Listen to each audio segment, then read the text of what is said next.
Hello students और students के parents. ये क्वेश्चन मुझे मेरे एक सब्सक्राइबर स्टूडेंट बहुत बार बोल रहा था कि आप नीट पर एक फिर से बना दीजिए वीडियो, नीट की स्ट्रैटेजी पर। तो मैं सॉफ्ट स्किल्स पर बना रहा हूँ। नीट और दूसरे कोई भी कॉम्पिटिटिव एग्जाम्स जैसे कि जेई वगैरह में भी अप्लाई होता है, जो कि 12th के बाद वाले होते हैं। टॉपर्स मैंने बहुत सारे जीवन में देखे हैं जो ऑल इंडिया लेवल टॉपर हैं। मेरे स्टूडेंट्स रहे हैं, मेरे फ्रेंड्स रहे हैं, मेरे इर्द गिर्द काफ़ी लोग रहे हैं जिन्होंने ऑल इंडिया लेवल पर टॉप 3, टॉप 4, टॉप 5 रैंक्स हासिल किए हों। तो इनसे मैंने बात करके जो स्ट्रैटेजी ये लोग क्या करते हैं वो मैं आपसे शेयर करता हूँ, इनके इंटरव्यू पर आधारित। देखो, पहली चीज़ है कि टॉपर्स और आप में ज़्यादा कोई फ़र्क नहीं, आप में से कोई भी टॉप कर सकता है। बेसिक अंडरस्टैंडिंग आपकी अच्छी है, बेसिक एनालिसिस है, एक आम एवरेज आईक्यू जो होता है, तो इन कॉम्पिटिटिव एग्जाम्स को क्रैक किया जा सकता है राइट स्ट्रेटजी से। तो स्ट्रेटजी बेहद इंपॉर्टेंट है। आपका आईक्यू कांस्टेंट है, उसको आप बदल नहीं सकते हैं। तो स्ट्रेटजी एंड कंसिस्टेंसी, हालांकि कंसिस्टेंसी भी स्ट्रेटजी का हिस्सा है। तो हम स्ट्रेटजी पर बात करते हैं। तो कॉम्पिटिटिव एग्जाम्स क्योंकि ऑब्जेक्टिव पैटर्न्स के हैं, तो आपको टेक्स्ट पर कम ध्यान देना है, ऑब्जेक्टिव की प्रैक्टिस बहुत ज़्यादा करनी है। आप देखेंगे कि सब्जेक्टिव कोई चैप्टर आपने बहुत अच्छा पढ़ा हुआ है, बहुत ही अच्छे से, लेकिन बावजूद उसके उसमें ऑब्जेक्टिव से यदि 10-15 आपको बना दिए जाएँ तो भी आपकी 100% एक्यूरेसी नहीं होती है। तो इसी वजह से आपको ऑब्जेक्टिव्स की अलग से बहुत सारी प्रैक्टिस करनी है। तो जो टॉपर्स होते हैं वो मेनली ऑब्जेक्टिव पैटर्न को बहुत पहले से अर्ली एज से शुरू कर देते हैं। ज़्यादातर लोग 9 से शुरू कर देते हैं प्रिपरेशन करना, और बहुत सारी जगहों पर डमी स्कूल में जाते हैं जिससे स्कूल से टाइम बच जाए और वो 9 से शुरू कर दें। तो मैं अभी उस पर तो बात नहीं कर रहा हूँ। यदि आप लोग बच्चा स्कूल में है और अर्ली है तो, और आपने तय कर लिया है कि नीट में या आईआईटी वगैरह में जाना है, तो बस मैं ये कहूँगा कि अर्ली एज से ऑब्जेक्टिव पैटर्न्स को सॉल्व करने का की प्रैक्टिस शुरू कर दीजिए। आप अभी 11th में हैं, 12th में हैं या रॉ पर हैं, तो आपको रोज़ाना लगभग 100 से 200 ऑब्जेक्टिव सॉल्व करने ही है। साथ ही साथ में मॉक टेस्ट जो कि ऑल इंडिया लेवल के होते हैं, विभिन्न प्लेटफॉर्म पर विभिन्न कोचिंग इंस्टीट्यूट्स के मॉक टेस्ट मिल जाएंगे आपको, एलएन, आकाश वगैरह के मिल जाते हैं, उनको ज़रूर दिया कीजिए। इससे 2 फ़ायदे होते हैं। एक तो आपको अपनी स्टैंडिंग का अंदाज़ होता है, आपकी प्रिपरेशन इस समय कहाँ पर है, लेकिन दूसरा फ़ायदा ये होता है आपको वो क्वेश्चंस और वो एरियाज़ पता चल जाते हैं जो आपके वीक हैं, जो नहीं बन रहे हैं। तो याद रखिए कि मॉक टेस्ट ज़्यादा से ज़्यादा देने हैं, लेकिन मॉक टेस्ट का उद्देश्य आपका ये नहीं है कि आपको क्या बनता है ये जानना है, बल्कि उद्देश्य यह है कि क्या नहीं बनता है ये जानना। अब यहाँ पर जो गलती करते हैं बहुत सारे स्टूडेंट्स, टॉपर्स के अतिरिक्त जो स्टूडेंट्स होते हैं, वो ये है कि मॉक टेस्ट में जो क्वेश्चंस नहीं बनते हैं उनमें से कुछ क्वेश्चंस को सर्च कर लेते हैं, कुछ को एज इट इज़ छोड़ देते हैं। ऐसा नहीं करेंगे। आपका उद्देश्य है मॉक टेस्ट के पास जितने क्वेश्चंस आपको नहीं बने उसमें आपको 100% एक्यूरेसी होना चाहिए। मतलब ये कि दोबारा आप मॉक टेस्ट दें तो आपसे 100% बने। मतलब कि फॉर एग्जांपल आपसे 8 क्वेश्चंस नहीं बने थे 100 में से, तो 8 के आंसर्स आपको ढूंढने हैं, टीचर से पूछने हैं, उनके कॉन्सेप्ट समझने हैं।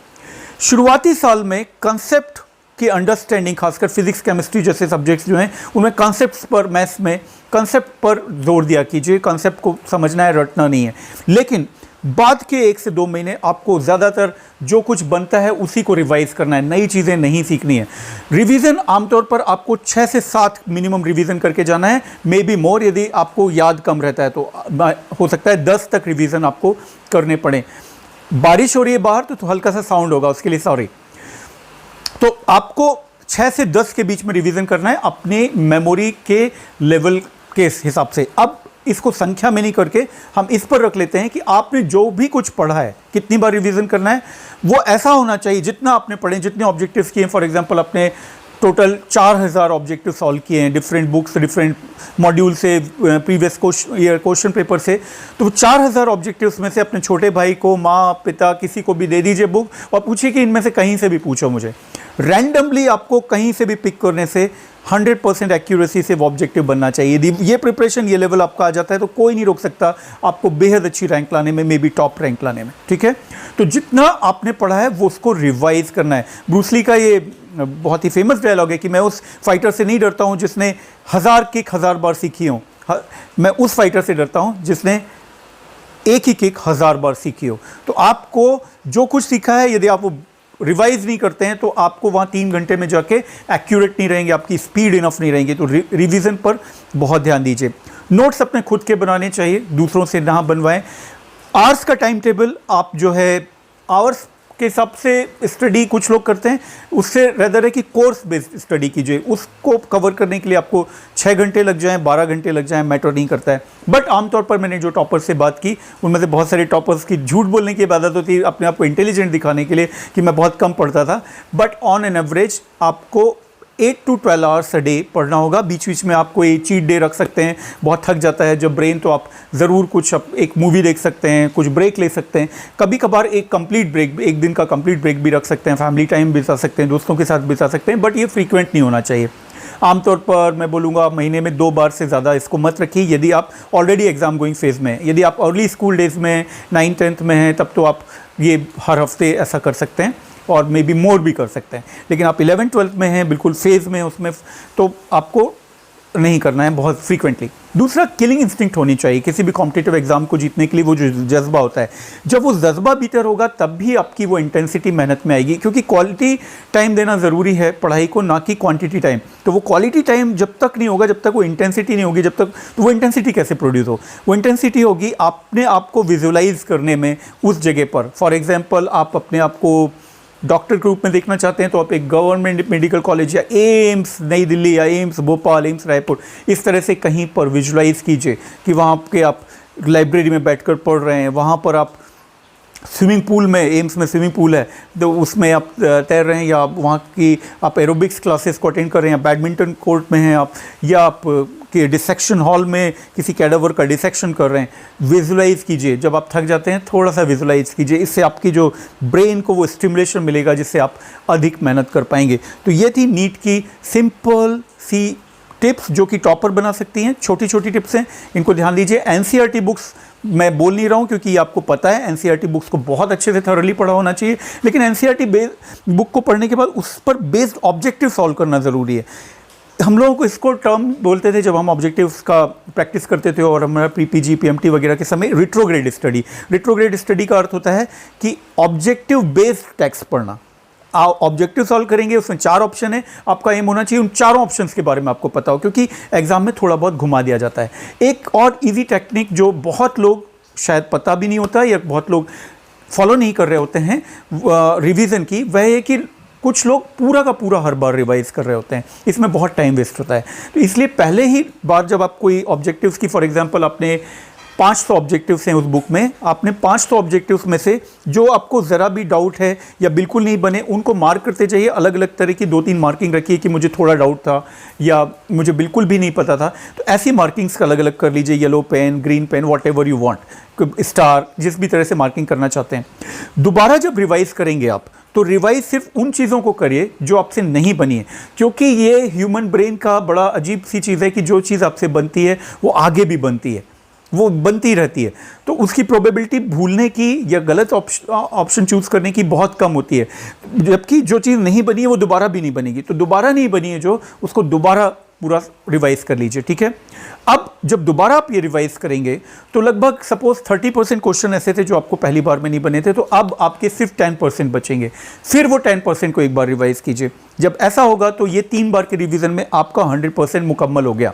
जो 500 क्वेश्चन है वो पूरे बन गए आपसे। लेकिन अब आपको एक पूरा रिवीजन, क्योंकि जो कठिन वाले क्वेश्चन भी हैं वो इजी क्वेश्चन के स्तर पर आ गए हैं, है ना, लेकिन अब आप पूरा करेंगे क्योंकि अब सिली मिस्टेक्स वाली गलतियां होंगी, तो आपको सिली मिस्टेक्स पता चलेंगी। कुछ जो आप ऑलरेडी पहले से बन गए थे क्वेश्चन, उनमें भी गलती कर रहे होंगे। तो ये वाला रिवीजन पूरा कीजिए, जल्दी से हो जाएगा।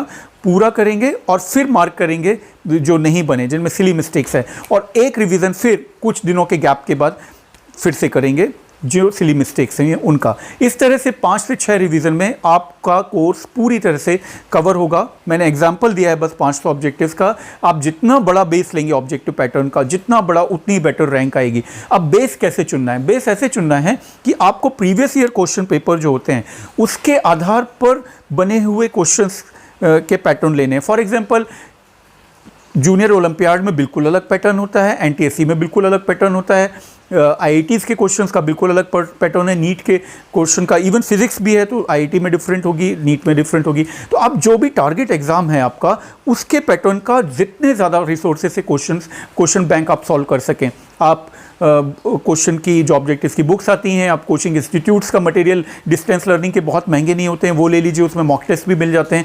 आप तो एक ही डिस्टेंस लर्निंग का क्यों, दोनों तीनों जो मेजर जायंट हैं नेशनल लेवल पर, फॉर एग्जांपल आकाश है, एलन है, दोनों के लेकर रखिए, दोनों, जिससे आपके पास क्वेश्चन बैंक ज़्यादा हो।